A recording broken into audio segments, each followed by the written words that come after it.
Bonjour à toi, chers zappeurs, bienvenue dans le monde fantastique du cinéma, des séries télé et de la musique. Comme promis, voici le top flop film 2023, donc ne zappe pas. Pour le top flop 2023 des films, j'ai décidé de faire différemment que pour le top flop série 2023 que tu peux d'ailleurs retrouver juste ici. Pour la simple et bonne raison, c'est que déjà, tu sais, comme je t'expliquais, les séries c'est compliqué, 20 séries à classer, etc. Ça peut être long. Là, du coup, 60 films, c'est pareil, ça peut être très très long, très compliqué de les différencier. Donc j'ai fait des catégories catastrophiques, j'ai fait des catégories moyen-moins, c'est-à-dire des films que je regarderai pas forcément une deuxième fois.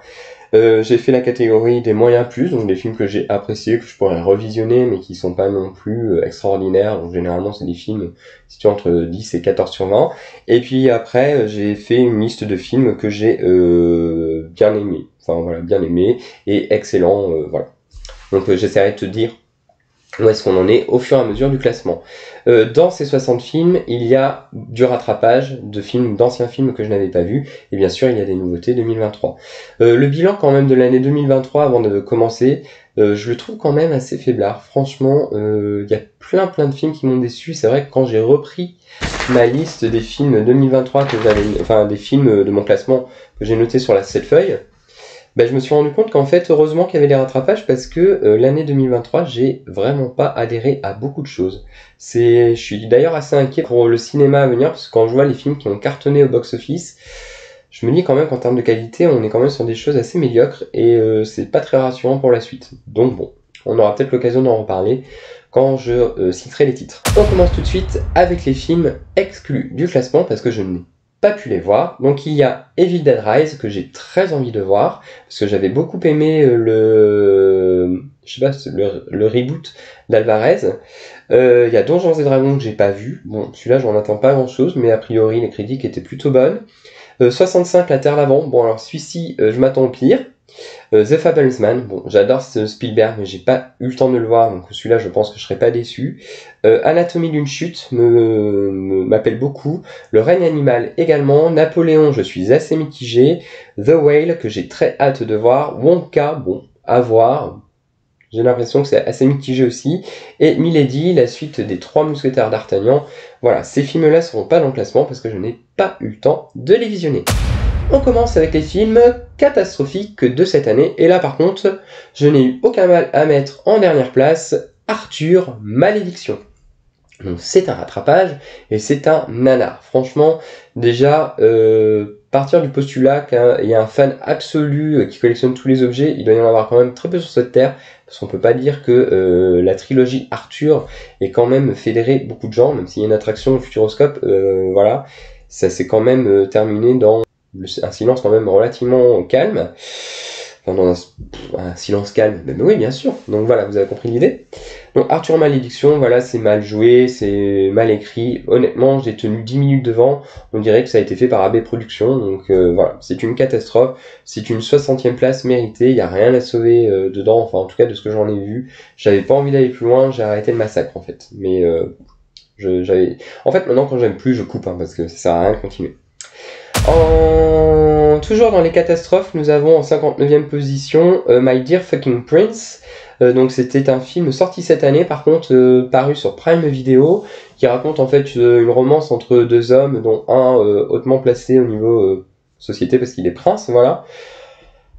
Alors il y a tous les clichés dedans, c'est vraiment...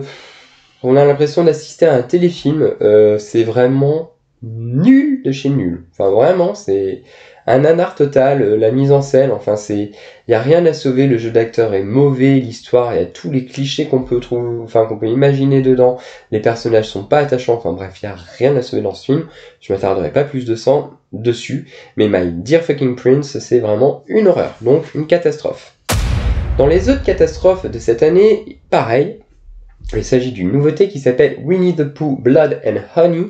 Donc j'étais très hypé parce que franchement voir un Winnie l'ourson en mode serial killer, je me suis dit pourquoi pas. Bon après c'est vrai quand j'ai vu les premiers visuels j'étais un petit peu inquiet et en fait cette inquiétude s'est confirmée lorsque j'ai regardé le film. Je ne suis pas allé au bout du film, j'ai dû regarder à peu près 1 heure. J'ai arrêté voilà parce que voilà, alors le prétexte c'est débile, bon après ça peut passer mais bon. Le fait qu'ils aient été abandonnés, qu'ils veulent se venger, bon, faut bien trouver une raison pour rendre ce Winnie et ses congénères assoiffé de vengeance. Donc voilà, bon, passé ça, après, on a des personnages très caricaturaux et très stupides. À noter par exemple la scène du jacuzzi dehors, où il y a une meuf en fait qui est dans le jacuzzi. Elle est dos du coup, parce que le jacuzzi en fait, il y a quelque chose derrière elle pour la sécuriser comme un mur. Et en fait, elle est dos à la rue, quoi, elle est exposée, quoi.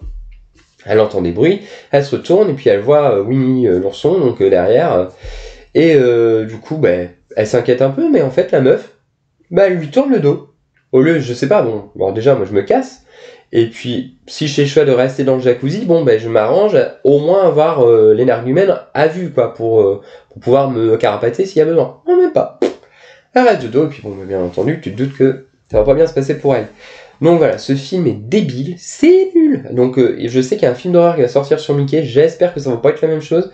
Mais en tout cas, Winnie the Pooh Blood and Honey a zappé totalement. Enfin après, regarde-le si tu veux, hein, fais-toi ton avis, j'ai toujours invité les gens à faire ça, mais franchement, tu verras, c'est une perte de temps. Toujours dans les catastrophes, nous avons Morbius, voilà. Morbius, je crois que c'est un film de 2023 ou fin 2022, alors là j'ai un doute, enfin qui est pas très très vieux, il m'en reste rien, je me souviens de rien, j'ai pas du tout aimé. Lui, je l'ai regardé jusqu'au bout, mais alors avec le téléphone, accroché au téléphone parce que j'en pouvais plus. Voilà, il n'y a rien d'extraordinaire à sauver dedans, c'est comme le Venom de l'année dernière dont je parlais dans le Top Flop Film 2022, voilà, Venom, Let Be Carnage, et là, Morbius, voilà. Sony a fait de la merde avec ce film-là, c'était un ratage. Toujours dans les catastrophes, il y avait Black Adam, voilà. Black Adam, c'est pareil, il m'en reste rien. C'est un énième film de super-héros, aussitôt vu, aussitôt oublié. Encore, on a du mal à aller jusqu'à la fin. J'en ai rien retenu. Je m'attarderai pas plus dessus. Black Adam, catastrophe, à éviter de regarder aussi. Entre parenthèses, je n'ai pas vu Shazam 2. J'avais bien aimé Shazam 1, donc j'espère que Shazam 2 sera pas trop décevant. Même si moi, le DC Universe, de toute manière, j'ai arrêté parce que j'étais pro Zack Snyder. Donc du coup, maintenant, ce que James Gunn va en faire, je m'en fous un peu. Surtout quand on voit la gueule de The Flash.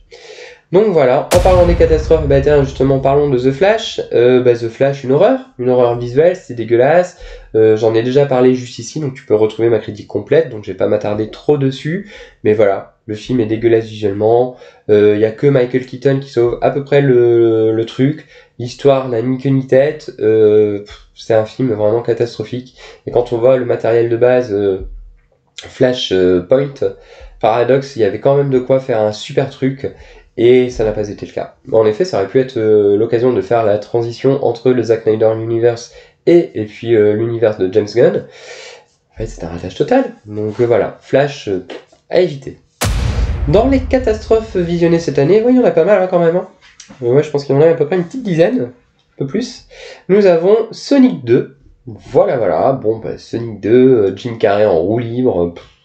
Surenchère, c'était déjà Canon 1, mais alors dans le 2, j'ai l'impression qu'il a ouvert les vannes encore plus. Je ne savais pas même qu'il pouvait surjouer comme ça, c'était vraiment catastrophique. Les effets visuels étaient assez dégueulasses par moments, l'histoire était pas terrible, malgré le fait qu'il y ait deux nouveaux protagonistes qui arrivent. Même si Sonic 1 était loin d'être parfait, à côté, c'est un chef-d'œuvre. Donc Sonic 2, c'était vraiment une catastrophe, je l'ai acheté, je l'ai vu, je l'ai revendu. Voilà, donc Sonic 2 dans les katas. Ensuite, une grosse déception, ça c'est un rattrapage, il s'agit de Don't Breathe 2. Hop, Don't Breathe 2. Voilà, j'avais beaucoup aimé Don't Breathe numéro 1. Et là, en fait, on sent qu'ils ont voulu faire un 2 pour surfer sur le succès du premier. Il n'y a rien qui fonctionne avec ce film, on n'arrive pas à retrouver la tension, on n'arrive pas à retrouver l'horreur quand même, parce que c'était quand même... c'est pas gore, mais voilà, la situation, enfin, ce qu'il faisait vivre, en fait, aux gens, c'était quand même pas terrible. Enfin, la femme qui revenait dans son sous-sol, là. Donc, voilà, Don't Breathe 2, franchement, c'est vraiment le pur film, l'exemple typique des suites qui surfent sur le succès d'un 1 pour engendrer du cash, quoi. Donc, Don't Breathe 2, à fuir.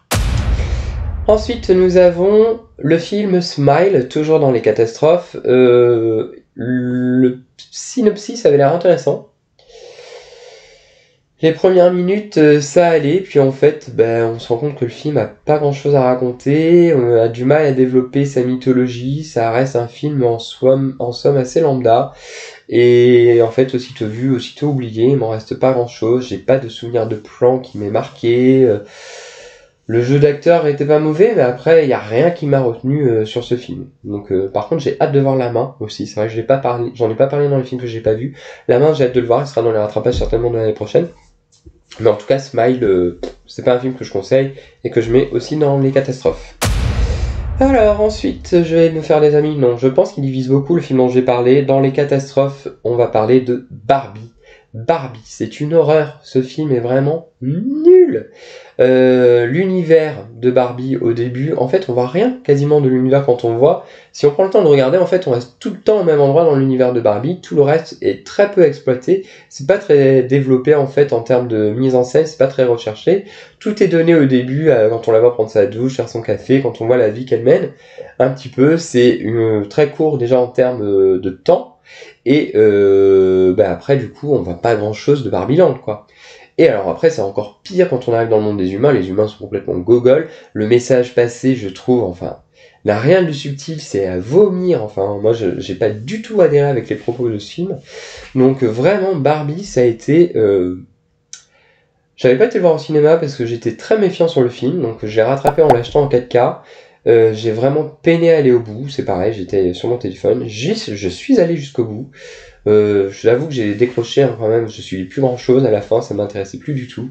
Et c'est pour moi, quand je dis que le cinéma va mal, quand je vois qu'un film comme Barbie fait 1,3 milliard au box-office, mais je me dis non mais c'est pas possible quoi.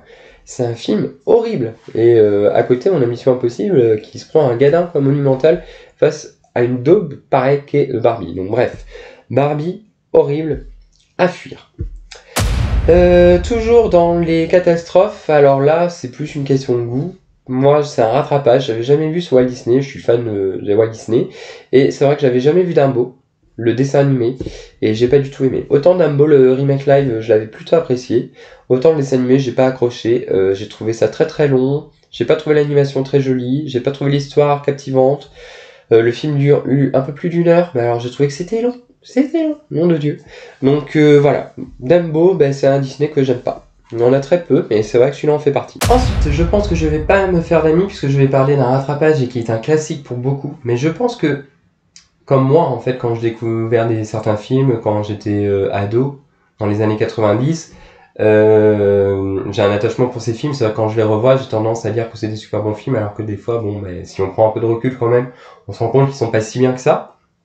Et donc là, j'ai découvert Quand Harry rencontre Sally dernièrement. C'était un film culte que je n'avais jamais rattrapé. Et donc du coup, je me suis dit, allons-y. Et j'ai pas du tout aimé. J'ai trouvé ça très cliché. J'ai pas aimé la relation de Harry et de Sally. J'ai pas été jusqu'au bout du film. En fait, voilà, c'est une comédie qui m'a pas du tout plu. Donc, parce que je sais qu'il y a une scène mythique en plus, je crois, la scène dans le drive là, enfin dans le restaurant. Et du coup, j'avais hâte de voir cette scène, mais alors, je crois que je suis même pas arrivé jusqu'à là. Donc, voilà, pour moi, ça fait partie des films catastrophiques, mais dans une moindre mesure par rapport à un Barbie ou par rapport à un Flash, etc. C'est juste que j'ai pas adhéré avec ce film-là, et je pense que c'est la période à laquelle on découvre les films en fait qui ont aussi une grande importance. Donc voilà, pour moi, je trouve que ce film a vieilli et que du coup, il me parle pas quoi. Toujours dans les catastrophes, une grosse déception, Monster House, l'animé, c'est un rattrapage. J'ai pas du tout aimé ce film-là. J'aime beaucoup Coraline, j'aime beaucoup les noces funèbres, l'univers de Tim Burton, etc. Donc là, je me suis dit Monster House, on va passer un bon petit moment en période d'Halloween. Je crois que j'avais regardé à cette période-là. Et j'ai pas réussi à m'attacher au personnage, j'ai pas trouvé l'animation géniale, l'histoire ne m'a pas non plus appelé. Donc du coup, Monster House, j'ai regardé une fois. Je me suis dit, j'ai bien fait de pas l'acheter parce que je crois que j'avais regardé sur Netflix. Je sais plus s'il est toujours disponible, mais à l'époque, il était encore, j'avais plus beaucoup de temps pour le voir, je crois. Et donc du coup, voilà, j'ai pas aimé ce film-là. Voilà, pour moi, c'est une catastrophe. Voilà. Et la dernière catastrophe pour moi, ce sera Titan. Voilà, qui a un rattrapage. J'ai adoré Grave de De Cournot. Et donc j'avais hâte de voir Titan, j'ai pas du tout adhéré avec le concept de la femme qui couche avec une voiture, etc., qui fait un enfant. Enfin, je m'en souviens même plus trop. Enfin, il y a quelques scènes un peu choc, mais enfin, j'ai pas du tout aimé ce film. Voilà, il a des qualités, hein, il a une bonne bande son, pardon, je parle du nez, hein, c'est très compliqué pour moi, je suis toujours sous bronchite. Il a des bons acteurs, etc. L'histoire était osée, hein, mais c'est juste qu'après, ben, on adhère ou pas, et c'est quand même quelque chose. Le cinéma de Julie Ducournau est quand même particulier. Grave était déjà un film particulier, mais que j'avais beaucoup apprécié. Celui-là, j'ai pas réussi à rentrer dans l'univers qui était proposé. Donc Titan, pour moi, fait partie des catastrophes de ce que j'ai pu voir en 2023. Maintenant, nous allons atterrir dans la session film moyen moins, c'est-à-dire que c'est des films que dont je mettrai des notes entre 10 et 14 grand maximum. Donc sur les notes à 10, ben, on va parler aussi d'un classique rattrapage qui s'appelle Le Diable s'habille en Prada. C'est un film que tout le monde me conseillait et je n'ai pas aimé. Voilà. J'ai pas aimé le film, j'ai pas adhéré avec les personnages. Ben, c'est souvent les mêmes choses hein, qui reviennent, c'est que quand on n'a pas de lien avec les personnages, il y avait pas de choses au niveau de la mise en scène aussi qui m'est rattaché. J'ai pas réussi à m'attacher au personnage d'Anna Thaoué. Le personnage de Meryl Streep, je trouve, était un peu surjoué. Pourtant, j'adore Meryl Streep. Cette comédie, en fait, m'a complètement laissé. Et d'ailleurs, c'est assez marrant parce que la personne avec mon chéri avec qui je l'ai regardé me disait « Ah, on peut regarder Diable s'habille en Prada » et il aimait bien. Et en fait, en le regardant, quand même, il était moins enjoué quand même que son souvenir laissait paraître. Donc voilà, Le Diable s'habille en Prada, pour moi, c'est un film moyen, moins. Ensuite, il y a, je crois que c'est un rattrapage, c'est sorti en fin d'année dernière sur Netflix, The Pale Blue Eyes, avec celui qui joue dans American Psycho et Batman, je me souviens plus son nom. Donc voilà, The Pale Blue Eyes, j'en attendais beaucoup parce que j'aime bien cet univers un petit peu mystérieux que peut produire Edgar Allan Poe. C'était tiré en plus d'une de ses œuvres. Et j'ai pas du tout... Alors, la photographie est magnifique. Christian Bale, voilà, ça me revient, était bien. C'est juste que le rythme, dans mon souvenir, le rythme était très lent. Il y a pas grand-chose qui m'a happé non plus en souvenir. Il me reste pas grand-chose de ce film-là. L'histoire était assez convenue, il y avait rien d'extraordinaire non plus. Je m'attendais à quelque chose de plus mythique, enfin d'un peu plus sombre, un peu plus mystérieux. Et en fait, pour moi, le mystère m'a vite le rythme en fait m'a vite saoulé et du coup m'intéressait plus vraiment pour découvrir le mystère, quoi. Donc voilà, The Pale Blue Eyes dans les films que je regardais pas une seconde fois, des films moyens. Dans les films moyens moins, alors là c'était une nouveauté, Uncharted avec Tom Holland. Bon, film d'action, voilà, j'ai regardé de A à Z, c'est passé, voilà. C'était pas extraordinaire. Ça a cartonné quand même, je crois, au box-office, hein, parce que il me semble qu'ils envisagent une suite. Quand on voit que ça marche et qu'à côté, bah, pareil, Mission Impossible, Dead Reckoning a galéré alors que tout est fait maison, entre guillemets. Bon, ben voilà, ça fait, voilà. Encore un cas classique de, je comprends pas trop les succès au cinéma, Uncharted. Il rentre complètement dans ces cases. C'est sympa, quoi, c'est un film d'action, un divertissement, qui passe le temps, quoi. Un dimanche après-midi, mais c'est pas un truc que tu vas te retaper 10 fois, quoi. Donc voilà, moi j'ai vu une fois et je recommencerai pas. Toujours dans les moins, là je crois que c'était une nouveauté de cette année, Avalonia, donc Disney de toute manière. J'ai pas vu Wish, mais Avalonia et la famille Encanto, voilà, c'était nul. Enfin, j'ai pas du tout aimé. J'ai pas aimé l'histoire, j'ai pas aimé les personnages, j'ai pas accroché avec l'univers d'Avalonia. Déjà, quand j'ai vu la bande-annonce, j'étais assez réticent. Et puis en fait, quand j'ai vu le film, bon, je suis allé au bout aussi de ce film-là, comme Encanto. Mais je trouve que Disney, c'est vrai que le Raya, le dernier empereur, Encanto, Avalonia, ça reste quand même des films très mauvais. Je sais pas si Wish est du même acabit, mais je trouve qu'il n'y a pas grand-chose quoi dans ces films-là. Donc Avalonia, pour moi, c'est un film vraiment moins, quoi. Voilà. Ensuite, dans les films non plus que je ne reverrai pas, je parlerai d'Eiffel. Alors Eiffel, pour moi, c'est un ratage. J'adore les biopics. Mais du coup, pour moi, le problème d'Eiffel, c'est que c'est juste... on utilise le nom pour donner envie aux gens de regarder le film. Mais en fait, clairement, la vie d'Eiffel est pas du tout...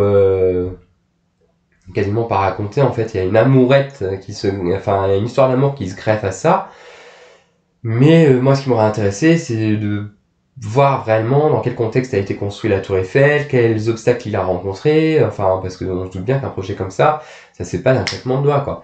Donc, du coup, moi, c'est ça qui m'intéressait. C'est pas d'avoir une romance à 2 balles à suivre. Donc, je trouve que Eiffel, le casting était bon, hein, mais alors après, il y avait rien à sauver dans le film, quoi. Donc, Eiffel, avoir une fois, et puis c'est tout, quoi. En moyen moins, dans les déceptions, je vais parler de José, le tigre et les poissons. C'est un dessin animé. J'avais vraiment hâte de le voir, mais en fait, je trouve le personnage principal de la petite fille handicapée, mais juste insupportable. Franchement, on a envie de mettre des claques. Donc du coup, c'est très très difficile de s'attacher à elle, de comprendre aussi que un jeune homme puisse avoir envie de s'occuper d'elle, parce qu'elle est vraiment infecte. Et du coup, j'ai détesté ce film. Enfin, j'ai détesté. J'ai pas vraiment aimé ce film. Je suis allé jusqu'au bout, mais j'ai eu beaucoup de mal à créer un lien d'empathie avec le personnage de José. Donc voilà, pour moi, José, le tigre et les poissons, c'est un film à voir une fois. L'animation est très belle. La musique aussi, de mémoire, m'avait pas mal plu.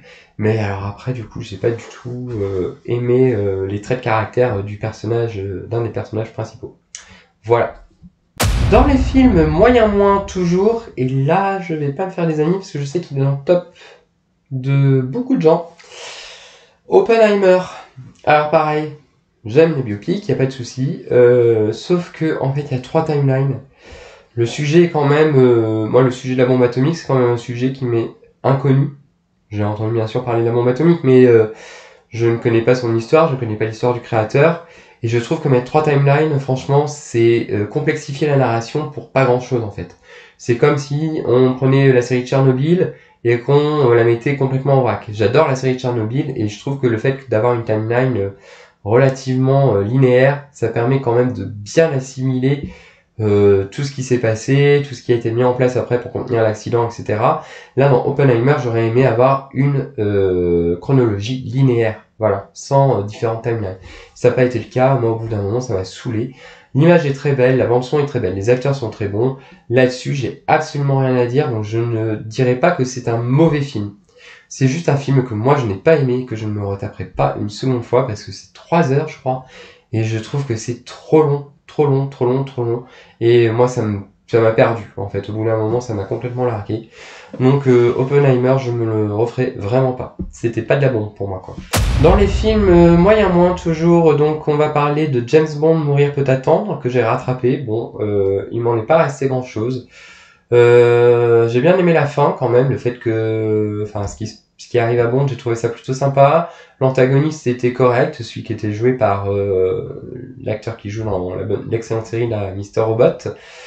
Voilà, donc pas de souci avec ça. Après, c'est vrai qu'il faut quand même... J'ai pas trouvé que le rythme du film était très captivant quand même. Le film était bon, mais après, j'ai pas trouvé que c'était captivant comme un Casino Royale, comme un Skyfall. Je trouvais que en fait c'était assez plat et en fait ça fait 1 an que j'ai regardé en fait je me rends compte qu'hormis la scène de fin dans cette espèce de bunker là dans lequel il vit au milieu de nulle part il m'en reste pas grand chose. Donc Mourir peut attendre pour moi c'est un film moyen moins que je regarderai peut-être une deuxième fois mais c'est pas un film qui m'a marqué et que je garderai dans que je nommerai comme étant un bon film. Toujours dans les moyens moins, Scream 6 dont j'ai déjà parlé juste ici, voilà, j'ai déjà tout dit dans ma critique. Un film paresseux qui fait que repomper ce qui a déjà été fait dans les autres Scream, qui prend pas de risque, qui n'a rien de plus à raconter. C'est une très bonne nouvelle que ce ne soit pas les mêmes réals qui soient à la barre de Scream 7, même si du coup Scream 7 est dans la tourmente par rapport au fait qu'il n'y ait plus les actrices principales et que le réalisateur qui devait remplacer du coup Tyler Gillett et je sais plus Alpine là se soit barré lui aussi, donc du coup il n'y a plus personne aux commandes. Je sais pas ce que donnera Scream 7, mais en tout cas pour moi Scream 5 et 6 c'était vraiment des Scream horribles. Donc voilà, Scream 6 est meilleur que Scream 5, y a pas photo, mais j'ai pas du tout adhéré avec ce Scream 6. Donc tu peux retrouver mon classement d'ailleurs de la saga Scream juste ici également. Dans les films moyen moins, c'est un rattrapage, on va parler de Proxima avec Eva Green. J'ai trouvé que c'était un film plutôt sympa, mais trop long dans son rythme. C'était assez lent. Eva Green dégageait pas grand chose quand même, c'est vrai, dans son jeu, là. J'ai eu du mal en fait à... Je sais pas, ça faisait un peu téléfilm, ce film-là, et voilà. J'ai trouvé intéressant de parler de la séparation de cet astronaute avec sa fille, parce que c'est vrai ils partent souvent pour des missions qui sont longues, et je trouve que c'est intéressant de traiter cet aspect-là, cet aspect psychologique, aussi comment l'enfant se construit, etc., comment ils vivent ce départ, la séparation, comment elle est vécue des deux côtés. Ça pouvait brasser plein de thématiques intéressantes, mais je trouve que fait, le rythme est quand même assez lent, que Eva Green m'a pas trop convaincu sur ce film. Et puis voilà, la mise en scène, il n'y avait rien de particulier, ça faisait plus téléfilm que film, quoi, réellement. Donc j'ai trouvé ce film moyen moins au final. Et toujours dans les moyens moins, on va parler de The Rental, qui est une rattrapage. Donc The Rental sont des gens qui vont louer un Airbnb et qui vont se rendre compte en fait qu'il y a un tueur qui les espionne, qui sait tout de ce qu'ils font. Et donc du coup, ben voilà, à partir de là, ils vont être dans une situation assez complexe, ils vont avoir du mal à sortir de cette histoire. L'histoire était plutôt pas mal, je trouvais assez originale, mais je trouve qu'il manquait quand même de suspense. Il manquait quelque chose vraiment pour garder le spectateur jusqu'au bout. L'histoire était bien, hein, moi j'ai trouvé que le script se tenait, et puis en plus du coup il y avait des secrets entre les personnages du coup qui créaient des tensions supplémentaires au problème central, parce que chacun en même temps essayait de résoudre le problème tout en essayant de conserver son secret. Donc du coup je trouvais cet équilibre intéressant en fait, et c'est ce qui fait que le film en fait, moi j'ai pu le regarder jusqu'au bout, mais après je trouve quand même qu'il manquait un petit quelque chose à ce film, du suspense, un peu d'invention, un petit peu de créativité. Je trouve que ça a pêché sur ce point-là. Donc The Rental, pour moi, c'est un film moyen moins que je ne re-regarderai pas une deuxième fois. J'avais prévu de l'acheter avant de le voir. Et en fait, quand je l'avais vu sur Prime Video, du coup, j'ai décidé du coup de pas l'acheter. Et enfin, à la frontière des moyens moins, moyens plus, nous allons retrouver Super Mario Bros, le film d'animation dont j'ai déjà parlé juste ici. Voilà, pour moi Super Mario Bros, c'est un film qui a fonctionné sur moi parce que je suis fan de Mario, j'y joue depuis que je suis petit, je me levais la nuit en cachette pour jouer à Mario sur la Nintendo NES, je crois, ouais, c'était celle avec le jeu des canards et du chien.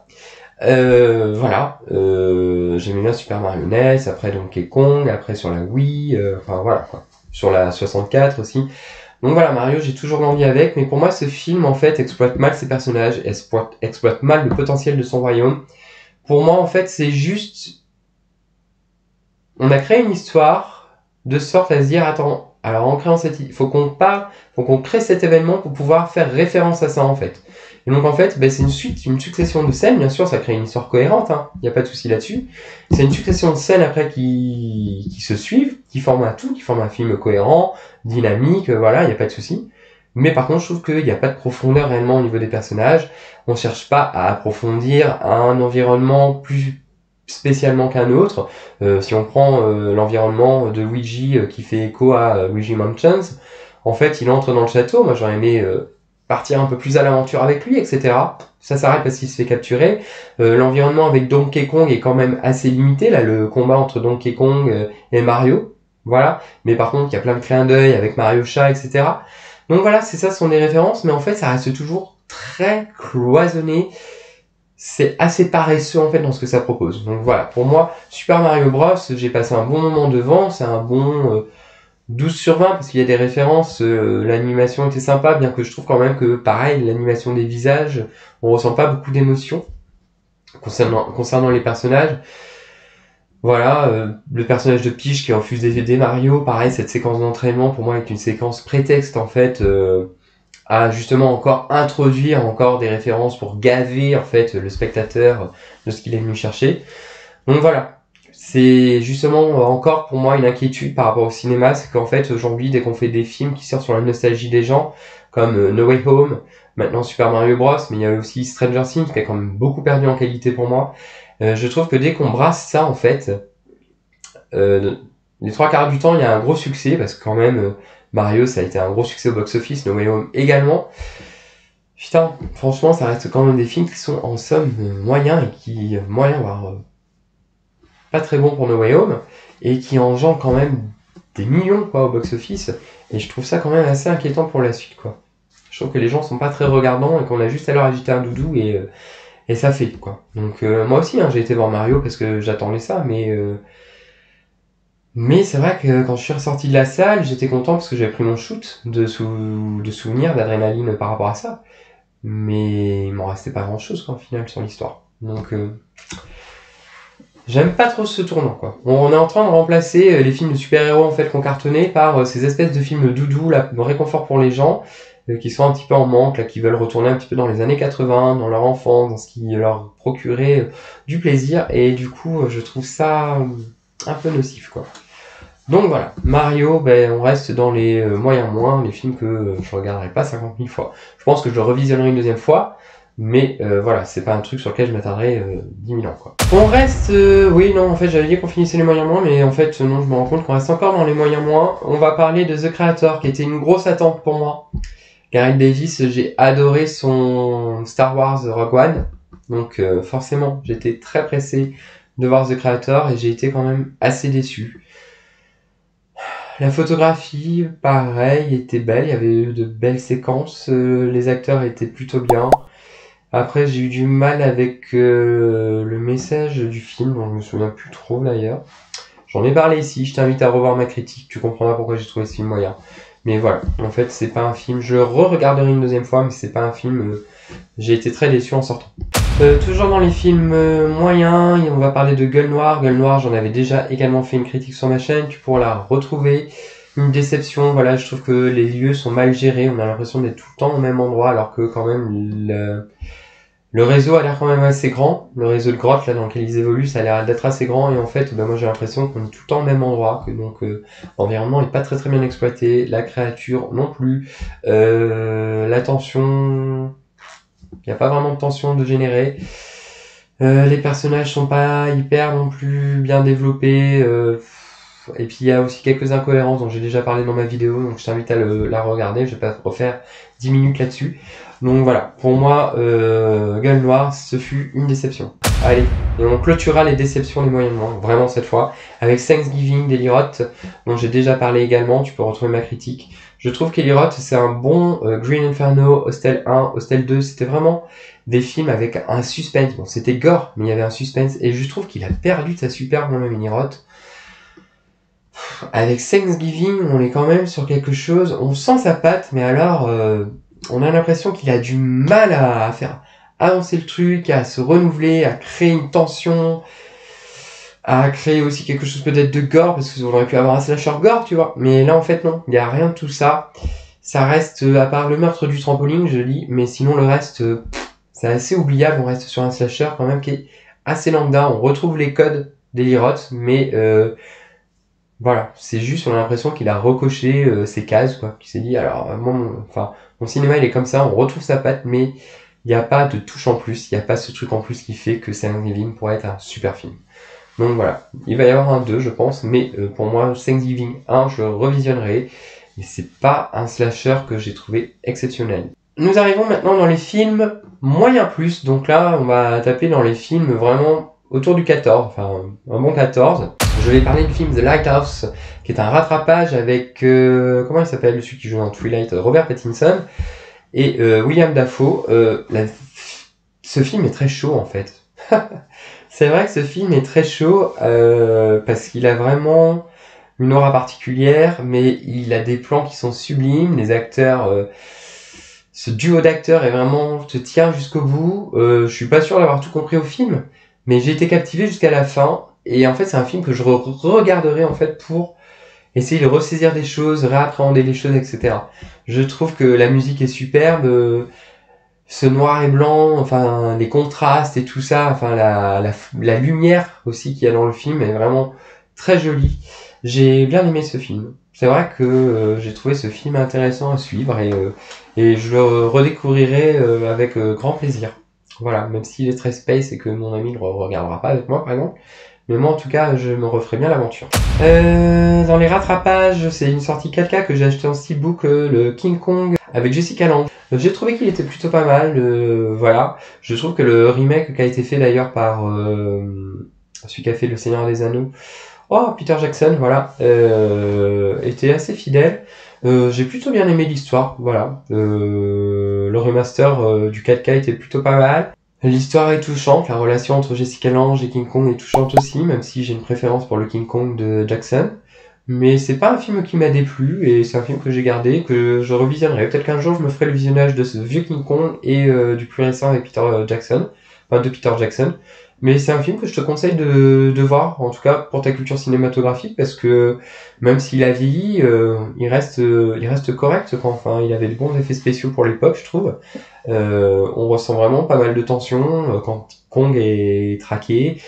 La relation qu'il a avec le personnage de Jessica Lange est plutôt intéressante aussi, donc c'est un film qui est bien à voir. Donc je te conseille de le regarder. Dans les moyens, toujours, nous retrouvons moyen plus Knock at the Cabin de Night Shyamalan. Night at the Cabin, j'en ai déjà parlé juste ici. C'est un film que j'ai apprécié, mais qui m'a quand même un peu déçu, mais je le re-regarderai. Parce que j'aime bien, en fait, revoir les films de Shyamalan pour me refaire un avis. Bon, généralement, Signe, par exemple, c'est un film que j'ai détesté au premier visionnage. Je l'ai regardé une deuxième fois, j'ai toujours détesté. J'ai regardé une troisième fois, j'ai toujours détesté. The Village, j'ai adoré. Old, j'aime bien. Sixième Sens, bien entendu. Donc voilà, j'aime plutôt le cinéma de Shyamalan, j'aime pas tout, mais en tout cas, il y a des choses que j'apprécie. Knock at the Cabin fait partie des films quand même que j'apprécie, même si c'est peut-être celui que j'ai trouvé le plus faiblard. Il y avait des choses qui m'avaient dérangé dans le film, il me manquait un petit peu de... Il m'avait manqué quelque chose quand j'ai visionné, je me souviens plus.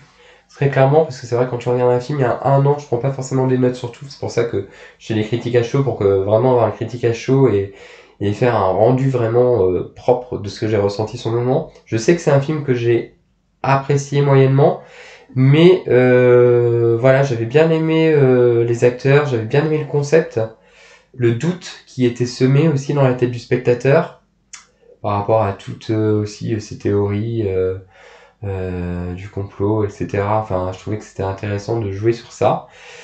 Mais après, du coup, je trouve que dans l'exécution, il manquait un petit quelque chose. En mémoire, c'était ça. Donc voilà. Mais pour moi, c'était un film qui était correct et devant lequel je m'étais pas du tout ennuyé, que je prendrais plaisir à regarder. On a Spider-Man Into the Multiverse. J'en ai déjà parlé aussi lorsque j'ai fait la critique de The Flash. J'ai bien aimé, j'ai moins aimé que le premier. J'ai trouvé en fait que l'animation des fois était tellement riche, tellement vif que c'était dur à suivre visuellement l'action, etc. Donc moi c'est ce qui m'avait le plus gêné et j'ai trouvé que l'histoire était beaucoup plus longue et un petit peu moins intéressante, même si j'aimais beaucoup ce personnage Tash là. Cet antagoniste Tash, j'aurais aimé le voir un petit peu plus. Mais du coup, c'est un film que j'ai hâte de revoir. Je l'ai pas encore acheté, j'ai hâte de le revoir pour me remettre pour me le remettre en tête, etc. Je sais qu'au niveau de l'animation, il y a absolument rien à voir, enfin rien à dire. C'était parfait, mais par contre, je pense qu'ils ont voulu trop en faire, quoi. Et du coup, parfait, mais ça aurait été bien quand même de faire en sorte que ça soit visible et que ça fasse pas trop mal aux yeux, parce que moi, au bout d'un moment, très clairement, j'avais mal aux yeux à force. De tous ces changements de contraste, de texture, etc. C'était trop... Il y a du travail, je le nie pas, mais c'était trop. Donc voilà, mais j'ai quand même hâte et j'espère qu'ils vont continuer parce qu'ils tiennent vraiment, ils font vraiment un super job quand même. Donc c'est pour ça que ne me tombez pas dessus, ça reste un très bon film. Enfin un bon film. Parce que ouais, du coup il m'a quand même un petit peu moins captivé que le précédent. Ce de Black Panther Wakanda. Et oui, je vais vous surprendre, alors pourtant je ne suis pas du tout fan de Black Panther, je n'ai pas aimé du tout le Black Panther 1, je n'ai jamais eu le temps de le revisionner. Je trouvais que c'était un film qui racontait pas grand chose et qui avait été encensé uniquement parce qu'il avait un casting afro, mais sinon après je trouve qu'en termes d'histoire, il proposait rien de plus qu'un Marvel standard. Hein. Voilà, donc j'ai jamais trop compris l'engouement autour de Black Panther. Ben, je trouve que Black Panther Wakanda, j'avais passé un bon moment devant. Voilà, j'ai trouvé qu'ils s'en sont bien sortis avec pour gérer la mort du personnage. Je trouvais que la mise en scène était plutôt sympa, l'histoire aussi. J'ai pas été déçu de ce film. Je m'attendais à rien du coup quand j'ai regardé. Alors c'est peut-être ça, le fait de s'attendre à rien, parce que c'est vrai quand j'ai regardé Black Panther, je m'attendais à tout. Et du coup, je trouve que le tout s'est transformé en rien. Là, je m'attendais à rien. Du coup, j'ai pas eu tout, mais en tout cas, j'ai passé un bon moment devant ce film. Donc voilà, c'est un film c'est pas un film que je regarderai 50 000 fois, mais en tout cas, si on me le propose un soir, je dirais pas non, quoi. C'est compliqué de les classer, en fait. Les Gardiens de la Galaxie 3,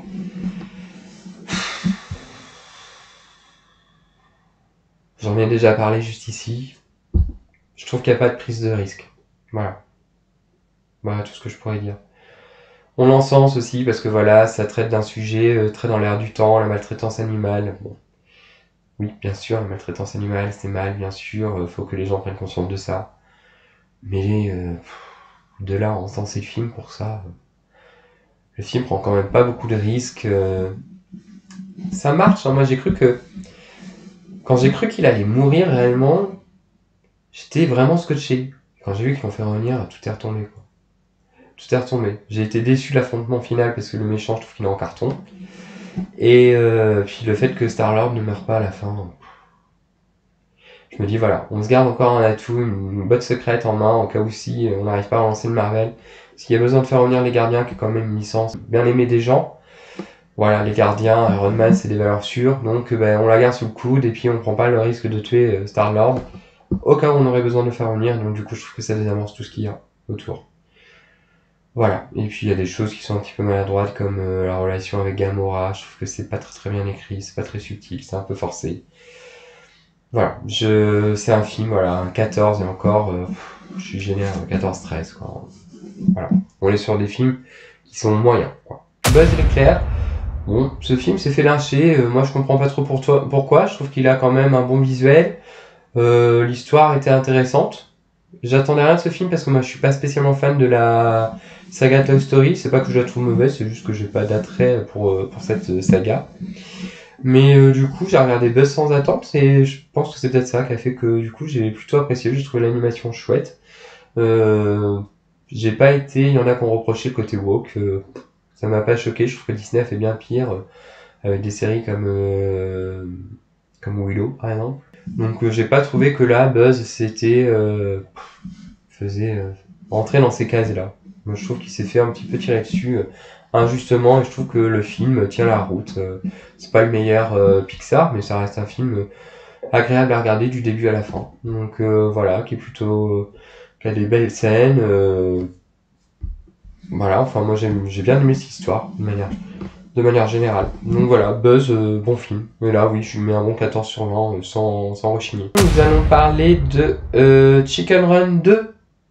La menace Nuggets. Ah bah alors ça, j'ai vu la bande-annonce, j'ai eu un gros doute. J'avais regardé Chicken Run 1, j'adore le parallèle avec les camps de concentration et tout ça, enfin cet aspect-là très, très noir et tout ça. Ce film est un petit bijou d'animation. J'ai découvert Voilà c'est Gromit et le loup lapin-garou. C'est pareil, c'est juste extraordinaire. Et du coup, j'ai regardé la bande-annonce de Chicken Run 2, je me suis dit pouf, je suis pas sûr qu'ils aient grand-chose à raconter et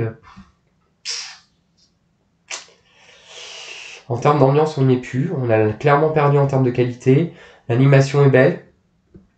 Mais je sais pas, j'ai l'impression qu'il n'y a pas la même magie.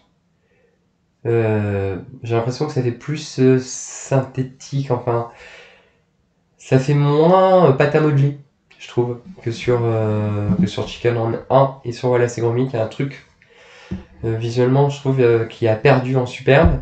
L'histoire est moins captivante. Bon, là, on est dans une infiltration. Bon, l'idée du collier, voilà, des poules qui vont devenir des tours, etc.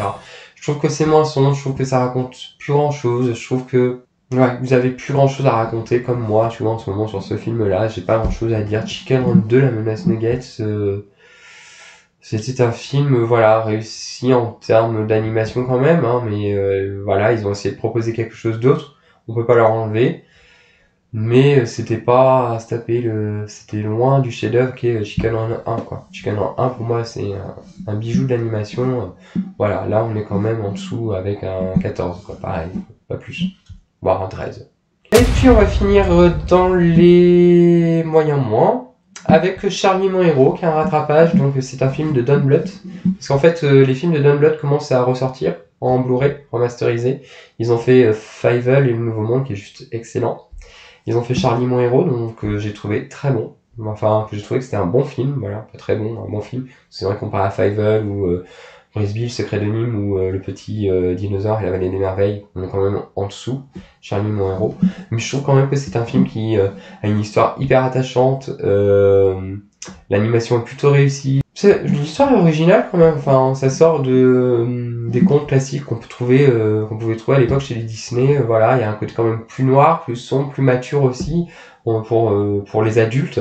Donc je trouve que c'est vraiment un bon film. Et là, on est vraiment pour moi sur un bon 14 sur 20. C'était vraiment très bien. Là, il y a pas longtemps, par contre, j'ai acheté Rocorico. Enfin, on m'a offert Rocorico pour Noël. Bon. J'avais jamais vu, mais alors là, par contre, c'est un mauvais film. Comme le Lutin Magique. Le Lutin Magique, c'était une Madeleine de Proust que j'adorais quand j'étais petit. Quand je l'ai revisionné en DVD, pouf, ouh là là là là, c'était horrible. Je l'ai revendu.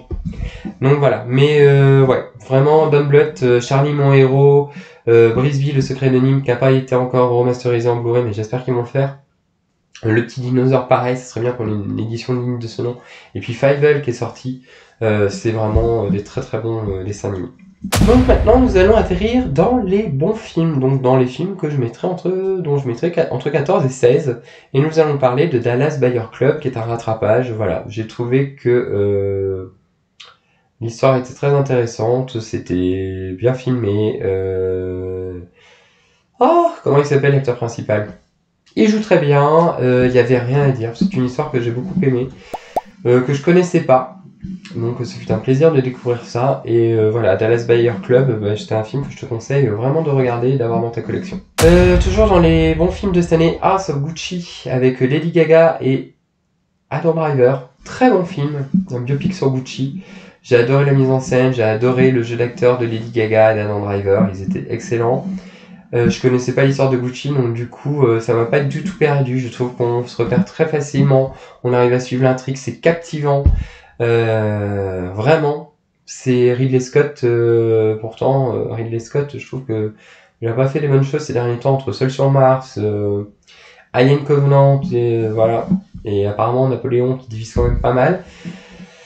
Je trouve que House of Gucci est un très bon film avec une super bande son aussi qu'il faut que je m'achète. Dans le biopic que j'ai pas vu, il y a la Method Williams, il faut que je regarde. Mais House of Gucci, je te conseille fortement. C'est un excellent film. Très bon film, pardon, parce que je parlerai des excellents après. On va essayer de rester cohérent. Dans les très bons films que j'ai vus cette année, il y a Nowhere. Donc ça, c'est une nouveauté de Netflix où une jeune femme se retrouve dans un conteneur en plein milieu de l'océan. J'en attendais rien parce que je me suis dit qu'est-ce qu'ils vont bien pouvoir nous raconter. Et en fait, j'ai été pris d'un film de A à Z. Je trouve qu'ils sont hyper inventifs pour faire en sorte de faire vivre le récit pendant 1h30. On est pris dedans, on a envie qu'elle s'en sorte. Le personnage est attachant. Elle est intelligente, enfin elle essaie de sortir de toutes les situations avec ce qu'elle a sous la main. Enfin franchement c'est vraiment hyper bien fait, c'est maîtrisé. Il y a un bon rythme, enfin il n'y a rien à dire quoi. J'ai trouvé que c'était un film vraiment très bon. Voilà, après ça raconte pas grand chose, hein. C'est un survival dans un conteneur, comme ont pu l'être Buried avec celui qui joue dans Deadpool, ou comme ça peut l'être Frozen quand ils sont en haut. J'aime beaucoup ce genre de film où des personnes sont dans des situations improbables et doivent survivre. Le risque de ce genre de film, c'est qu'il faut trouver quand même de quoi alimenter le récit pendant 1h15, 1h30, voire un petit peu plus. Buried, bon, c'est un succès, c'est un bijou ce petit film avec Ryan Reynolds, voilà. Frozen quand ils sont coincés en haut des tire-fesses là. C'est pareil, c'est juste excellent, un très très bon film aussi que j'aime beaucoup, et je trouve que Nowhere fait partie de ces films catastrophes que j'ai pris grand plaisir à regarder. Donc je te conseille fortement, très inventif et il tient en haleine jusqu'au bout. Dans les autres bons films de l'année, alors là je sais qu'il y a des gens qui vont pas être d'accord avec moi, Ant-Man 3, moi j'ai bien aimé, je suis désolé, moi je mets un bon 15-16 sur 20. J'ai trouvé l'histoire intéressante, j'ai trouvé le visuel plutôt sympa, le méchant assez charismatique, même si j'aurais aimé qu'il ait un peu plus de pouvoir, je trouvais moins imposant que Thanos. Je regrette que cet acteur, malheureusement, voilà, hein, il a fait ce qu'il... rien y faire, il a fait ce qu'il a fait, donc voilà, on est en train de perdre cet acteur, ça reste un bon acteur, mais bon, côté humain est moins bon. C'est dommage qu'on le perde, parce que je trouve qu'il avait joué, je crois, dans Lovecraft Country, qui était une bonne série que j'avais bien appréciée. Et bah là, je trouve qu'il y avait le potentiel peut-être pour faire quelque chose avec, et bah, c'est dommage, on le perd. Moi, j'ai trouvé que c'était, bah, c'est le Ant-Man que j'ai préféré. J'ai détesté Ant-Man et la Guêpe 2, mais celui-là, moi, m'a bien hypé, je me suis pas ennuyé. J'ai été pris dans l'histoire de bout en bout. J'ai trouvé l'univers assez intéressant à suivre. Ça m'a plu, quoi. Enfin, j'ai trouvé ça fun à suivre, quoi. Toujours dans les très bons films que j'ai vus cette année, il y a The Impossible de J.A. Bayona, voilà, qui retrace un fait réel avec un tsunami. Et donc on retrouve Tom Holland très jeune avec Naomi Watts. C'est un rattrapage. Excellent film. Vraiment, ça fait très très peur. On est vraiment immergé dans le tsunami. La mise en scène est terrible. L'image aussi, enfin ce qu'on voit à l'écran, on est complètement hypé, c'est horrible. Même après dans l'hôpital, etc. Après, ce qui en fait pour moi, dans mon souvenir, parce que je l'ai vu déjà, je crois, il y a un petit moment, ce qui m'a gêné en fait et qui fait que ce n'est pas un excellent film pour moi, c'est que la fin est quand même un petit peu convenue, le moment où ils se retrouvent. J'ai trouvé ça un petit peu gros, quoi. Donc c'est pour ça, ça m'a un petit peu gêné. Mais sinon tout le reste, le casting il est parfait. Et puis voilà, c'est hyper. On pense pas à tout ça. C'est vrai que moi, quand je me suis dit le tsunami, bah, il faut survivre à l'impact. Et puis après, en fait, c'est bon. Mais bon, c'est vrai que j'ai jamais vécu de tsunami, puis je suis un peu naïf. Mais en fait, non, c'est vrai que bah, tu te fais emporter, tu te fais blesser, tu te prends dans des arbres, dans du métal, enfin, dans toutes les infrastructures qui peuvent nous entourer au quotidien. Et du coup, là, t'es vraiment pris dedans, c'est horrible, quoi. C'est horrible, horrible, horrible. Et le film est est très bon. Pour moi, c'est un bon 16 sur 20, sans problème, quoi. Donc The Impossible, je te conseille fortement. Dans les autres très bons films, on va parler de The Innocents avec Eva Green et je sais plus qui. J'ai découvert il n'y a pas longtemps et même si le sujet est un petit peu délicat parce que c'est une sœur et un frère qui vivent ensemble à Paris, qui vont rencontrer un autre passionné de cinéma qui vient d'un autre pays, je crois. Et donc ils vont l'héberger chez eux et puis il va y avoir une espèce de relation à trois assez malsaine entre eux. Donc c'est pas un film à mettre entre toutes les mains. Mais j'ai trouvé quand même qu'il était touchant dans l'écriture de ses personnages. Enfin, il y a quelque chose en tout cas que ce film laisse une empreinte vraiment sur le spectateur quand il le regarde. Et j'ai hâte de le regarder. The Innocents, The Dreamers, je crois que ça s'appelle. Et ouais, je pense que je le revisionnerai pour peut-être réassimiler davantage, prendre du recul, parce que c'est vrai que c'est quand même quelque chose d'assez particulier comme objet cinématographique là, pour le coup. Mais en tout cas, j'ai trouvé qu'il était très bon, je me suis pas ennuyé devant le film. J'ai apprécié suivre ces trois personnages et j'ai apprécié aussi la relation, toute cette relation malsaine. J'ai aimé, j'ai aimé en fait ce que je voyais à l'écran, cette relation, voir comment ils essayaient de s'en sortir, comment leur relation avait pu se créer, etc. Enfin, c'est assez particulier. Il aurait fallu que je fasse une critique à chaud de film. Peut-être que je le ferai un jour. Mais du coup, c'est un très bon film que je te conseille de voir. Par contre, attention à ne pas regarder devant tout le monde. Parce que c'est quand même un film choquant. Ont un frère et une sœur ont une conception de la fraternité un petit peu particulière. Voilà. Un petit peu à la Cersei et à la Jaime Lannister, quoi. Donc bon. Faire gaffe, quoi. Dans les autres bons films, très bons films de l'année, il y aura Novembre, qui était un rattrapage pour moi sur les attentats de Paris. Voilà, j'ai trouvé très intéressant que le film ne fasse pas dans le sensationnalisme, et puis surtout qu'on voit les coulisses du film, de cet instant. Pas qu'on soit dans le Bataclan, je crois que c'était le Bataclan, et dans les bars à côté, où il y a, tous c'est des endroits où il y a eu des tueries. Je trouve que c'était bien qu'on n'y soit pas, en fait, et qu'on voit réellement plutôt comment c'était géré en amont. J'ai trouvé ça hyper intéressant. Ce sont les réalisateurs de ceux qui ont fait Bac Nord qui était déjà dans mon top flop des films, dans mes tops par contre, des films 2022. Novembre, c'est pareil, c'est un bon top. Je trouve qu'ils sont très doués. Et c'était le parti pris, le fait justement de pas aller dans le sensationnalisme, de vraiment se concentrer sur comment étaient gérées ces cellules de crise à ces instants-là. J'ai trouvé ça très intéressant à regarder. Jean-Jules Jardin était très bien aussi dans le film.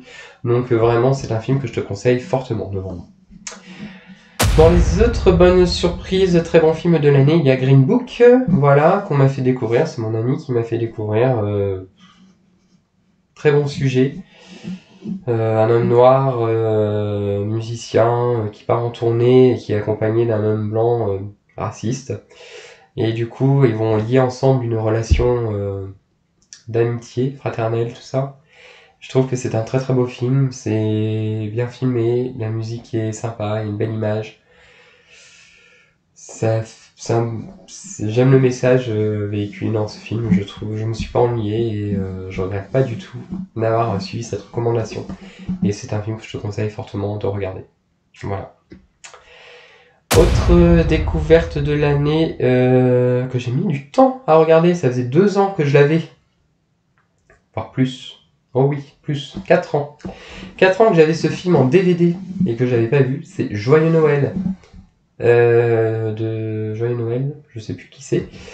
C'est l'histoire en fait d'un instant de trêve entre les Allemands et les Français durant les fêtes de Noël. C'est tellement original, je ne savais même pas que ça avait existé.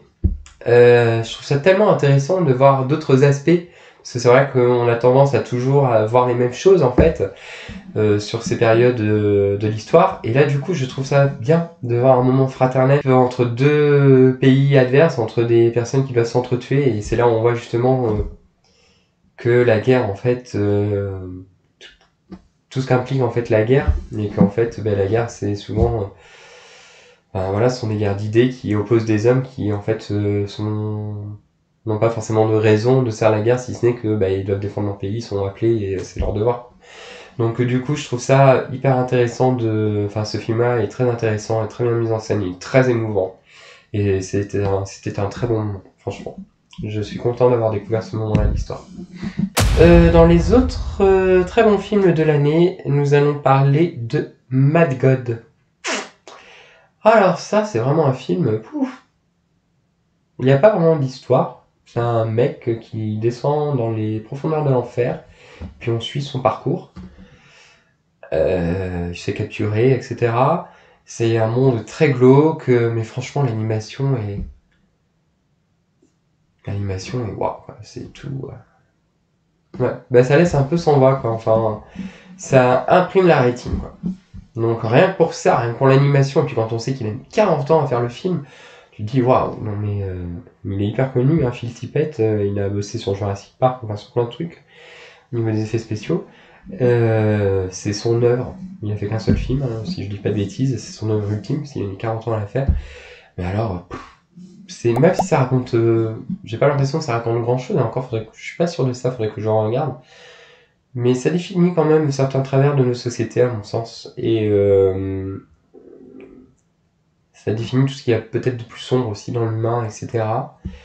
Et du coup, j'ai trouvé cette épopée quand même très intéressante visuellement à regarder, et il faut se laisser porter. Il faut se laisser porter, il faut pas chercher à y voir du texte, à y voir forcément des messages cohérents entre eux. Il faut juste laisser porter, et je pense que ça décrit en fait l'humanité dans ce qu'elle a de moins bon. Hein. Voilà, aussi, parce qu'on voit quand même les trucs se faire écraser, se faire torturer, enfin c'est quand même assez glauque. Hein.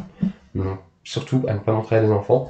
Mais voilà, ça reste un très bon film en ce sens parce que c'est une vraie prouesse technique. Quoi. Une vraie prouesse technique, et puis je pense qu'il y a des choses intéressantes, mais peut-être à saisir au bout de plusieurs visionnages. Voilà. Donc c'est pour ça que moi je considère ce film comme un très bon film.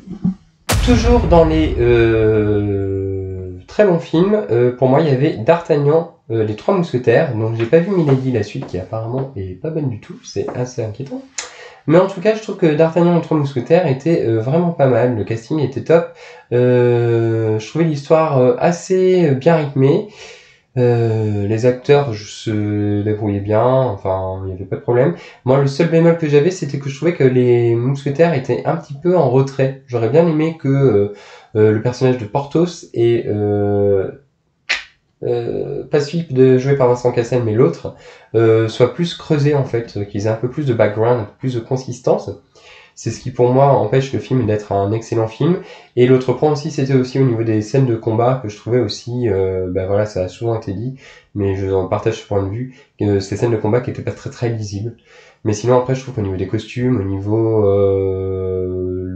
des acteurs, au niveau de la mise en scène, etc., je trouve que c'est bien quoi. L'histoire aussi, c'est bien rythmé, il n'y a pas de souci là-dessus. Donc voilà, pour les deux petits bémols que j'ai cités au niveau des scènes d'action et puis au niveau de l'écriture des personnages, ça en fait pour moi un très bon film. Donc D'Artagnan, les Trois Mousquetaires, je te conseille fortement. On attaque cette fois les excellents films pour moi. Donc nous allons retrouver Mathias et Maxime de Xavier Dolan. J'ai trouvé ce film très émouvant. Il n'y a pas de... Beaucoup, quand il y a des romances comme ça, un petit peu, des romances gays, etc., des fois ça peut aller dans les fusions, tout ça. Là, ça joue beaucoup sur les regards, les silences, sur les non-dits. En fait, il n'y a pas tant de scènes entre Mathias et Maxime. En fait, c'est une relation qui se crée en silence. C'est un film qui est très dans la retenue et qui base pas son histoire, comme c'est souvent le cas, sur le rapprochement physique. C'est un film qui va se baser plus sur les silences, l'attirance, etc. Le mal-être avec cette attirance qu'on peut ressentir, qu'on va refouler parce que on dit mais non, c'est pas possible que j'aime un homme, enfin pourquoi ce baiser a tant changé ma vie, etc. Et je trouve, du coup déjà les acteurs de manière générale tous très bien. C'est difficile parce que le film est en canadien sous-titré français.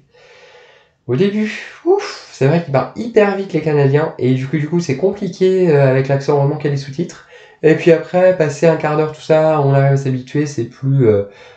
on souffle un peu. Donc ça, c'est la difficulté majeure pour le spectateur. Mais c'est quand même un très très bon film avec une super belle photographie et puis surtout une gestion des silences, une gestion du corps, un jeu d'acteur qui rend le tout magnifique. Donc Mathias et Maxime, c'est vraiment un gros coup de cœur pour moi de cette année, enfin que j'ai vu cette année. C'était un rattrapage, mais je te le conseille fortement. Dans les autres excellents films de cette année, pour moi, il va y avoir Élémentaire de Pixar. Alors, je sais que, c'est un film quand même qui a quand même réussi l'exploit de durer sur la longueur et donc de ne pas être sur le fiasco financier auquel les gens s'attendaient. Parce que quand on a vu les chiffres de sa première semaine d'exploitation, tout le monde disait que ça allait être un bide. En fait, pas du tout. Et du coup, j'ai trouvé ce film extraordinaire. Enfin, j'ai beaucoup aimé l'animation, l'eau, l'animation de l'eau, l'animation des flammes. Je trouve quand même qu'il fallait le faire. C'était vraiment très très bien fait. L'histoire est hyper intéressante aussi. Après, oui, peut-être qu'on arrive dans une certaine forme de redondance. Est-ce que Pixar a des choses à raconter?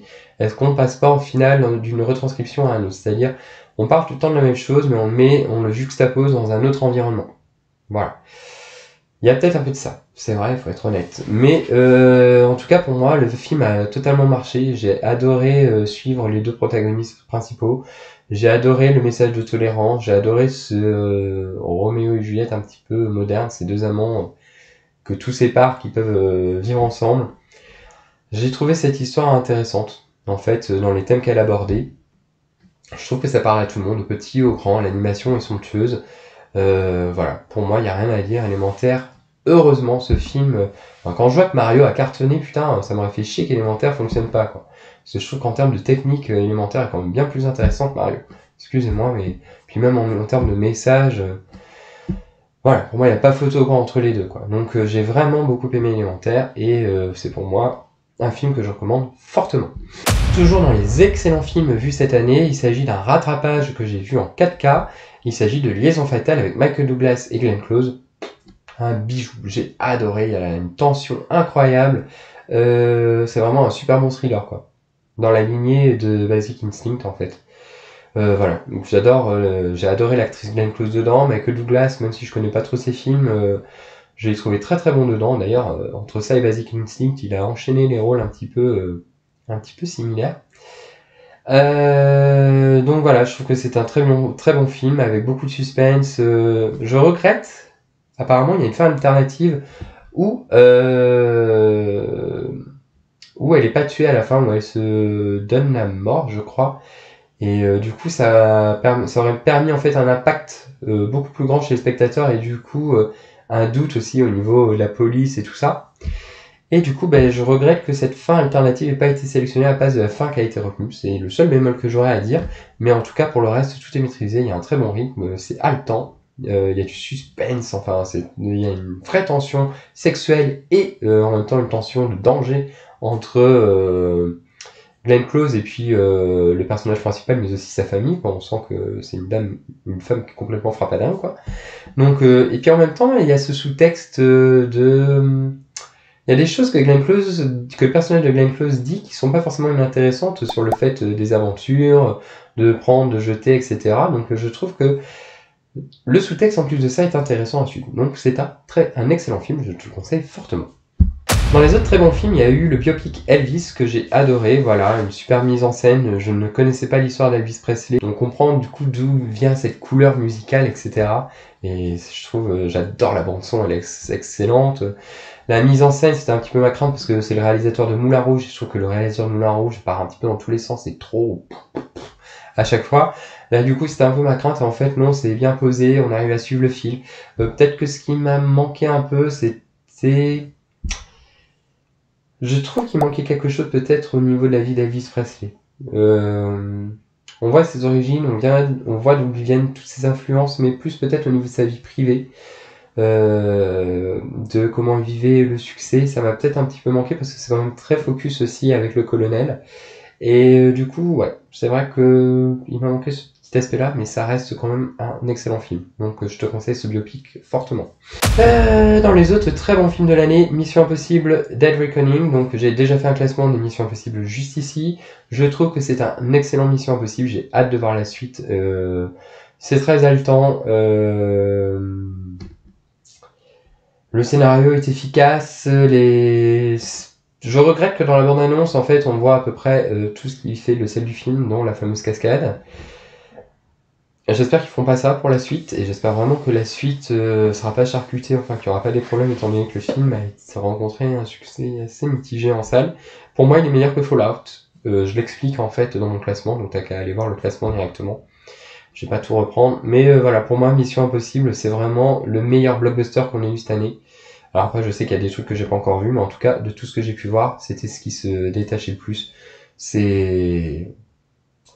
On en a pour notre argent, certes, c'est pas un film sur lequel on réfléchit, mais en tout cas, on n'est pas arnaqué, quoi. Enfin, en plus, tout est fait réellement, donc enfin, il y a vraiment, ce sont des vraies cascades. Il y a un vrai investissement, quoi. Donc rien que pour ça déjà, et puis l'histoire est quand même intéressante. Il y a un personnage principal qui va mourir. Je trouve que c'est quand même assez touchant, même si ça aurait peut-être pu être un petit peu plus creusé, quoi. J'aurais bien aimé que Ethan Hutt soit un petit peu moins froid. Mais voilà, après toute l'énigme aussi dans l'aéroport, là avec la soute à bagages et Benji, j'ai trouvé ça. Enfin vraiment, je trouve qu'il y a des idées encore, et je trouve que c'est une saga qui a encore des choses à raconter. Et moi, du coup, devant du blockbuster, parce que le cinéma, c'est pas forcément des films d'auteur, hein, c'est aussi des films pour se vider la tête où il n'y a pas forcément besoin de réfléchir. Mais devant des blockbusters de telle qualité, moi, je dis oui. Voilà. Et Mission Impossible, pour moi, est un très bon Mission Impossible Dead Reckoning, je le conseille. On va rester avec Tom Cruise. J'ai fait le rattrapage de Maverick, j'avais regardé Top Gun juste avant. C'est Maverick, un excellent film, j'ai adoré. Le son, l'image, l'histoire, beaucoup plus intéressante que Top Gun 1, parce que du coup Top Gun 1, j'ai vraiment pas aimé. Mais du coup, j'ai vraiment tout aimé dans ce film. Il y a vraiment des enjeux, il y a vraiment quelque chose de posé, quoi. Il y a vraiment un enjeu posé. Ça fait moins artificiel que pour le Top Gun 1, et je pense que Top Gun 2 vieillira beaucoup moins que Top Gun 1, en fait. Parce qu'il a vraiment une histoire, je sais pas comment le dire, moins marquée dans le temps. Je sais pas si tu arrives à comprendre ce que je veux dire. Pire, sinon, si tu comprends pas, j'essaierai de réexpliquer ça dans les commentaires si tu me le demandes. Mais il a vraiment une histoire, il a vraiment quelque chose, ce film-là, de différent que le Top Gun de départ. Voilà, puis l'image est somptueuse, le son, enfin, je comprends pourquoi les gens se sont précipités en salle. Pour une fois, oui, c'était un vrai bouche à bouche. Enfin, pardon. Ouais, je couperai pas au montage. C'était un vrai bouche à oreille. Je veux faire du bouche à bouche à Tom Cruise, déjà ça. Non, c'était un vrai bouche à oreille qui valait le coup parce que bon, Barbie, Super Mario, on reste quand même sur des trucs soit mauvais, soit plutôt moyen moins. Là, pour le coup, c'est vrai que je trouve que le spectateur s'est pas trompé. C'était généreux, c'était aussi du blockbuster intéressant à suivre. C'était bien fait, enfin voilà. On peut faire du blockbuster et on peut divertir les gens et on peut faire ça de manière propre, quoi, avec des super beaux plans, avec une belle lumière, avec des acteurs, de bons acteurs, avec une histoire haletante, parce que bah, du coup là, c'est un mix entre Top Gun et Mission Impossible. Voilà, il est possible de faire des bons blockbusters. Donc ça donne foi au cinéma, et j'espère qu'on en aura d'autres comme ça. Il reste plus que 5 films. On va parler dans les excellents films du Secret des Marrowbone de Eiji Bayona, dont j'ai déjà parlé tout à l'heure. Le Secret des Marrowbone, bah, quelle histoire. Ouf, la film, l'image, elle est belle, la photographie là, avec ses teintes vertes et tout ça. Et puis il y a des idées aussi, à un moment, je sais plus, on va sur une carte, les déplacements d'un personnage ou un dessin, je sais plus trop. Enfin, il y a des idées de mise en scène, c'est vraiment super beau. Enfin, l'histoire est passionnante, ça fait frémir, ça rappelle un peu tout ce qui va être l'orphelinat, bien sûr, ça emprunte un petit peu à tout ça. Mais c'est un film magnifique, qui est très très bien interprété. On a envie de découvrir en fait le mystère qui traîne autour de cette famille. Euh, il y a vraiment du suspense, il y a des effets on sent qu'il y a une créativité, une inventivité, qu'on essaye d'insuffler quelque chose à la mise en scène pour maintenir le spectateur intéressé à l'égard du film. Et vraiment, pour moi, c'est une super bonne révélation. Je pensais que j'allais être déçu quand j'avais mis ce film, j'en attendais absolument rien. Et quand j'ai vu, j'étais là, je suis waouh, quoi, c'était excellent. Le casting, tout. Enfin, c'est excellent. Puis l'image. Ouais. C'est vrai que la photographie, je me souviens, j'ai regardé 2 fois, en fait. Parce que j'ai adoré la photographie. J'étais là, il faut que je re-regarde. Parce que je l'ai regardé un soir où j'étais très fatigué, je me suis endormi. Et je me suis dit, il faut absolument que je regarde. Et d'habitude, quand je reprends le film, je reprends là où j'ai laissé. Mais là, ah non, je regarde depuis le début parce que j'avais envie de revoir ces plans-là. J'avais envie de revoir cette lumière. J'avais envie de me replonger dans l'ambiance depuis le début, donc j'ai tout repris et j'ai refait le film à un moment où j'étais moins fatigué entièrement et j'ai adoré. Donc Le Secret des Marrowbone, je te conseille fortement. On va passer côté film d'animation. Pour moi, le meilleur film d'animation de l'année, c'est un rattrapage. Il s'agit de L'autre côté du ciel. C'est adapté du film Poupelle, du livre Poupelle, pardon. C'est beau. C'est l'histoire d'un petit garçon qui signe d'amitié avec une poubelle humaine et qui va vivre plein de péripéties. L'animation est fabuleuse, la morale est belle aussi, enfin, c'est féerique. C'est comme quoi il y a des petits studios qui peuvent vraiment faire des bijoux d'animation. Et pour moi, De l'autre côté du ciel, c'est un de mes dessins animés favoris, toute catégorie. J'avais lu le livre avant, c'est très fidèle au livre. Et du coup, c'est un film que je te conseille fortement. Je te raconterai pas plus, mais en tout cas, je te le conseille vraiment pour l'animation, pour les petits, pour les grands. Voilà. Ça peut peut-être faire un peu peur aux petits. C'est pas gore, il n'y a pas de choses hyper effrayantes, mais bon, ça reste quand même assez. Il y a des passages qui peuvent être assez noirs, etc. Dans l'ambiance, pas dans le propos. C'est juste par exemple que on dit qu'il faut pas aller dans tels endroits de la ville parce que c'est dangereux, etc. Il y a des créatures et tout ça. Donc ça peut peut-être faire peur aux plus jeunes, mais en tout cas le film est sublime. Vraiment, c'est très très très beau. C'est le film d'animation de l'année pour moi. Dans les 3 meilleurs films, et là je pense par contre que je vais pouvoir les numéroter. En 3e position de mes films préférés, il s'agit d'un rattrapage. Goliath. J'aime les films inspirés de faits réels. J'ai adoré voir Pierre Ninet dans le rôle d'un pourri. J'ai adoré l'acteur qui joue aussi dans l'enquête, je sais plus, là son nom ne me revient pas, l'histoire est juste impressionnante. Ça fait réel, ça fait froid dans le dos, la manipulation des gens, etc. Enfin, moi j'aime tout ça, hein. Donc je suis friand, j'aime tous les faits sociétaux, tout ce que les gens peuvent cacher, tout ce que les grandes firmes peuvent cacher pour faire plus de fric. Enfin, c'est effrayant. C'est effrayant, c'est bien mis en scène. C'est effrayant dans le sens de voir tout ce qu'est capable de faire l'être humain en mal, en fait, pour pouvoir garder la face et surtout pour pouvoir continuer d'engranger du fric. Ce film-là, c'est une merveille. Et je te conseille l'enquête aussi avec l'acteur là qui joue également dans Goliath, tu le regretteras pas non plus. C'est sur l'affaire Clearstream, je crois. C'est pareil, c'est un très très bon film. En deuxième position, Rattrapage. Un rattrapage choc. J'adore Clint Eastwood. J'ai pas vu tous ses films, mais celui-là, je me devais de le rattraper. Je l'avais depuis 2-3 ans dans ma collection, mais je sais pas, j'avais peur d'être déçu. Je n'osais pas l'ouvrir. Puis un soir, je me suis lancé, je l'ai mis. Et donc, il s'agit de Sur la route de Madison. Quel film! Oh, c'est juste incroyable. C'est d'une justesse dans les dialogues, c'est tellement bien écrit, on comprend tellement dans ce que peut ressentir le personnage de Meryl Streep qui est pris en fait entre deux amours, entre deux vies, sans que ça soit non plus... ça aurait pu être facile, on aurait pu rendre détestable à un moment ou à un autre telle ou telle partie pour faire pencher la balance de tel ou tel côté. Mais en fait, c'est jamais fait, c'est toujours en équilibre. Parce qu'en fait, je pense qu'on peut réellement aimer deux personnes. Ça m'est pas arrivé, mais je pense qu'on peut réellement aimer deux personnes pour des raisons différentes, parce qu'elles nous apportent des choses différentes, et sans pour autant que parce qu'une personne est mauvaise, etc. Et je trouve que ce film arrive très bien à retranscrire tout ça, et c'est d'une beauté. La relation que Meryl Streep entretient avec Clint Eastwood, c'est juste magnifique jusqu'à la fin. Et puis la relation qu'elle a avec son mari, qui est très différente, c'est également belle à suivre. On comprend qu'elle puisse avoir envie de garder cette relation, parce qu'elle n'est pas forcément nocive, elle est juste différente. On peut aimer des gens pour des raisons différentes. Et je trouve ce film vraiment, c'est un chef-d'œuvre. Voilà, c'est une beauté. C'est tout dans la justesse, que ce soit dans le jeu, que ce soit dans l'écriture. C'est magnifique. Donc Sur la route de Madison, si jamais tu ne l'as pas vu, comme moi, c'est un film que j'ai mis très longtemps à regarder. Vas-y. Des fois, on tombe vraiment sur des bijoux et c'est un pur bijou.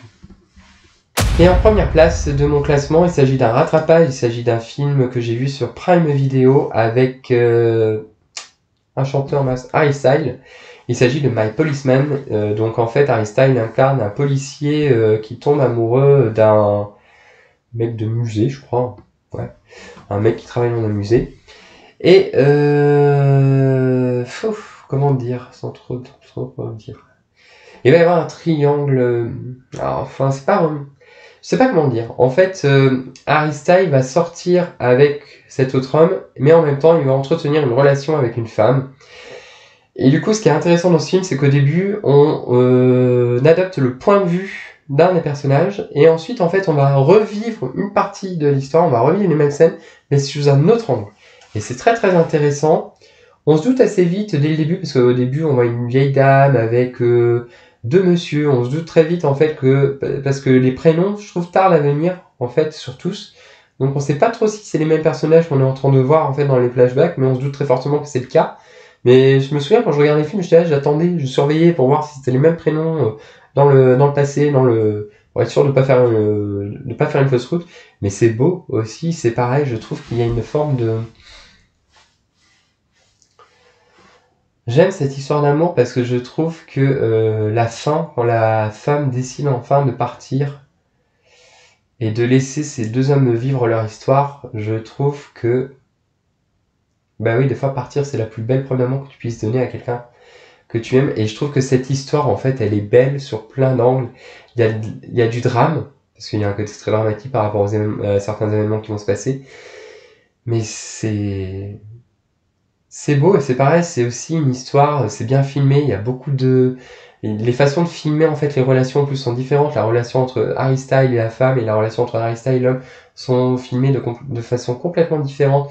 Quand c'est les deux hommes, en fait, il y a une tendresse, il y a une espèce de douceur, de chaleur dans l'image, dans la lumière, etc. Et en fait, quand c'est la femme, c'est beaucoup plus froid, il y a autre chose. Mais on sent qu'il y a cet amour également entre les trois personnages, on sent que c'est sincère. Et du coup, on sent aussi que les personnages sont pris en fait au piège des sentiments qu'ils entretiennent les uns pour les autres. Bref, je sais pas si je suis très clair, mais c'est que c'est dur de résumer parce que je ne veux pas spoiler le film. Mais du coup, c'est un excellent film. Il est vraiment très très beau. La photographie est belle, les acteurs sont excellents. C'est bien écrit, il y a beaucoup de retenue comme pour Sur la route de Madison. C'est pas quelque chose... J'aime ces films-là, en fait, où on prend le temps de développer les personnages, on joue sur les regards, comme pour Mathias et Maxime, on joue sur les situations plus que sur faire dire les choses.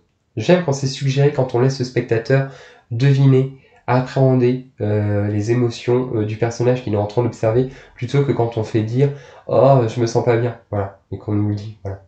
Des fois, c'est bien de pas tout dire et de laisser le spectateur juste interpréter ce qu'il voit, en fait. Mais des fois, ça demande un effort de mise en scène, ça demande un effort de lumière, ça demande un effort de plein de choses, de cadrage, etc. Pour que justement, le spectateur s'y intéresse. Et du coup, My Policeman coche absolument toutes ces cases. Et c'est pour moi mon film de l'année, mon film coup de cœur. Voilà, donc le top flop est un petit peu long, 1h24. C'est vrai que c'est pas trop numéroté, des fois ça se perdait un petit peu entre les bons, moyens, tout ça. Bon, dans l'ensemble, j'ai essayé de te donner un avis. C'est dur aussi de donner un avis sur des films qu'on a vus il y a un an, parce que moi je prends pas forcément des notes. Donc il y en a que j'ai plus trop en tête, donc je me dis bon, si je les ai plus trop en tête, c'est qu'ils étaient peut-être pas si bons que ça, parce qu'en général quand on aime un film, il nous marque, il nous laisse une empreinte. Donc j'ai essayé de faire ce que je pouvais, j'espère que ça en t'a plu, n'hésite pas à me le dire si tu préfères vraiment un classement type, ou si tu préfères à quelque chose de plus global, où c'est plus mis par catégorie, voilà. Donc j'espère que ça t'a plu, n'hésite pas à me dire toi ce que tu penses de ces films, on peut parler d'un film en particulier en commentaire, ce sera avec plaisir, et d'ailleurs peut-être que dans les échanges ça me permettra aussi de remettre le doigt sur des choses qui m'ont plu ou peut-être déplu, et que j'ai oublié là de dire, parce qu'en même temps faut aussi parler de 60 films de manière succincte, là la vidéo fait 1h25, donc tu vois ça fait quoi, ça fait 2 minutes par film, donc qu'est-ce que c'est 2 minutes pour parler d'un film, c'est rien, donc on pourra aussi en échanger, donc n'hésite pas à me laisser une petite trace dans les commentaires, et puis tu peux liker, tu peux t'abonner, et puis on se retrouve du coup maintenant, je pense pas avant mon déménagement, je déménage le 19 janvier, donc je pense qu'on se retrouvera après, quand l'internet sera revenu, normalement on vient m'installer l'internet le lundi 21, donc je pense après, dans la foulée, si j'ai eu le temps d'installer toutes mes affaires, faire le numéro sur E.T. Et puis après, au mois de février, quand le numéro d'E.T. sera paru, ouais, je vais te le dire maintenant, j'essaierai de te proposer, pourquoi pas, le choix du prochain Zap. Le Zap, tu sais, c'est les numéros dans lesquels je reviens vraiment sur l'histoire du film, sur certaines séquences de films, etc. Donc c'est vraiment des numéros beaucoup plus approfondis, où je fais beaucoup de recherches, etc. Donc là, je pense que je te laisserai le choix du film, je demanderai quel est le film dont tu aimerais que je parle, et puis s'il y a un film qui revient plus souvent qu'un autre, dans les commentaires, je m'attarderai peut-être dessus. Voilà, si j'ai vu, bien sûr. Je te souhaite donc du coup un bon mois de janvier, puis on se retrouve dans une petite quinzaine. J'essaierai quand même de donner mes nouvelles, et je te dis à très bientôt. Bye!